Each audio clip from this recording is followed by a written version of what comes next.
Salam alaikum wa rahmatullahi ta'ala wa barakatuh. Bonjour tout le monde, j'espère que vous allez bien. Alors vous ouvrez vos livres sur page 77. C'est la page d'ouverture de l'unité 7. Alors on commence par identifier, par dire où se trouvent ces personnages. Regardez, des prés, des animaux, des outils agricoles, des canards, une mare, et puis les différents locaux où les animaux passent la nuit ou se reposent. Quand ils veulent se reposer, on les rentre dans ces locaux. Donc, comment appelle-t-on ce lieu-là? Où se trouvent ces personnages? Donc, ils se trouvent dans c'est un lieu où on peut élever des animaux, faire pousser ou bien cultiver des végétaux. Donc, c'est la ferme. D'ailleurs, vous avez une indication ici, en haut. On visite à la ferme. Donc, ces gens-là, hormis le fermier et le berger, sont en visite à la ferme. Et là, on voit le fermier qui explique à ses enfants comment s'appellent les animaux, les différents animaux qui se trouvent dans une ferme, ce qu'ils mangent, là où ils dorment, leur habitat. Donc donc on va trouver une autre indication qui nous donne plus d'informations sur ces personnes qui visitent la ferme, hein. C'est un groupe d'élèves et leurs maîtres qui sont en visite dans une ferme. Donc c'est le maître et ses élèves qui viennent visiter la ferme pour apprendre à identifier les animaux, à les nommer, à les décrire. Comme vous le voyez, physiquement, une poule n'est pas comme un mouton. Un mouton a de la laine. Là, il y a des plumes. On parle de plumage. Donc, les élèves ne savent pas grand-chose sur la ferme. Donc c'est pour cela donc ils viennent visiter une ferme, c'est dans un but pédagogique, ils veulent apprendre. Et on voit même une élève qui prend des notes. Moi j'aime bien les élèves qui s'intéressent à fond aux choses qu'ils veulent apprendre. Donc là on voit les différents locaux qui se trouvent dans une ferme. Une ferme donc c'est une maison. C'est la maison du fermier, de la fermière et de sa famille. Et en plus des animaux et des terrains cultivés. Donc voici ce que c'est qu'une ferme. Alors là, on voit le fermier qui explique aux élèves, qui répond aux questions des élèves. Là, on va voir que dans le dialogue que les élèves sont très curieux de savoir, d'avoir des informations sur les animaux. Alors là, on voit une mare, c'est une nappe d'eau peu profonde, parce que comme les canards aiment barboter, patauger dans l'eau, donc on leur, on met à leur disposition une mare. Là, on voit un chien, et là, plus loin, on voit une fille qui prend en photo les animaux et les différents espaces de la ferme. Plus loin, on voit des vaches, euh, un veau, euh, un taureau, un bœuf, et plus loin encore, on voit des chèvres, des boucs, etc., qui sont en train de brouter l'herbe dans les prés. Là, on voit des arbres, c'est peut-être un pommier.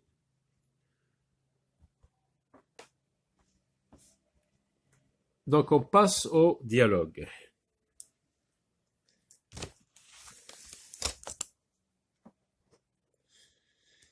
Des élèves sont sont en sortie scolaire avec leur maître dans une ferme pédagogique. Ça, c'est le chapeau du dialogue, du texte. Donc, ce sont des élèves qui sont en sortie scolaire.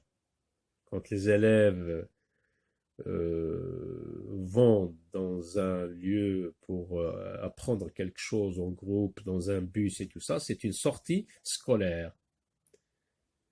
Donc, ils font cette sortie avec leur maître dans une ferme pédagogique. Une ferme pédagogique, c'est une ferme où sont élevés des animaux et où sont cultivés des végétaux et où on y accueille des visiteurs. Comme ici, par exemple, on a accueilli des élèves et leurs maîtres. Alors, le fermier, voici un personnage, le fermier, c'est lui qui commence à parler dans ce dialogue. Alors, bonjour les enfants, je vais vous montrer les animaux de la ferme. Donc, il s'adresse aux enfants, il leur dit qu'il va leur montrer les animaux de la ferme. Élève 1, quels animaux vivent dans votre ferme, monsieur? C'est une question. Donc, les élèves sont très curieux de savoir des choses sur la ferme. Cet élève veut savoir les animaux qui vivent dans cette ferme. Donc, on va voir le fermier comment il va répondre. Le fermier, oh, ils sont nombreux. Commençons par le poulailler. Le poulailler, donc, regardez, c'est écrit en gras. Le poulailler, c'est l'habitat des poules, des dindons, des canards, de toute la volaille. Voici donc comment s'appelle l'habitat de la volaille. Élève 2, qu'est-ce qu'un poulailler? Donc, il veut avoir une définition du poulailler. Donc le fermier il va dire c'est là où dort toute la volaille, les coqs, les poules, les poussins. Donc là on cite une famille d'animaux. Les coqs, donc ce sont les mâles, les poules, les femelles, et leurs petits, ça s'appelle les poussins. On peut dire aussi un lapin, une lapine, un lapreau, un mouton, une brebis, un agneau, une vache, un bœuf, un veau. Voici donc des familles d'animaux. Élève 3, pourquoi cette grosse poule est immobile? C'est vrai, nous avons vu dans le poster, dans la page d'ouverture, une grosse poule immobile, elle ne bouge pas. Eh bien, tout simplement parce qu'elle couve des œufs. Couver, ça veut dire, c'est un verbe de premier groupe, c'est se tenir pendant un certain temps sur des œufs pour les faire éclore, pour faire sortir des poussins. Là, sous la poule, il y a des œufs. Donc, elle couve des œufs. Pourquoi cette grosse poule est immobile? Le fermier, donc il va répondre, elle est sur son nid. Elle couve ses œufs. Élève 4. Et là-bas, dans la mare, on a vu la mare, c'est une nappe d'eau peu profonde qui sert à distraire les canards, les cantons et les cannes. Ils y barbotent, ils pataugent, etc. Les canards aiment bien se trouver dans l'eau. Donc c'est une mare.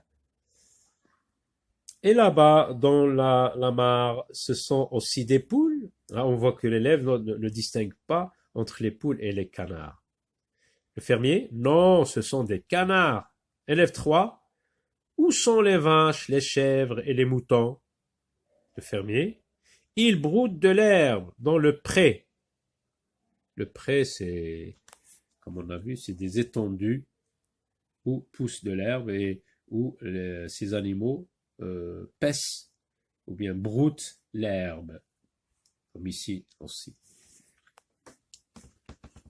Ils broutent de l'herbe dans le pré Et le soir, bien sûr, donc on va pas les laisser dans les prés, les vaches, les taureaux et leurs petits veaux rentrent à l'étable. Donc l'étable, c'est l'habitat des vaches, des taureaux et leurs petits veaux.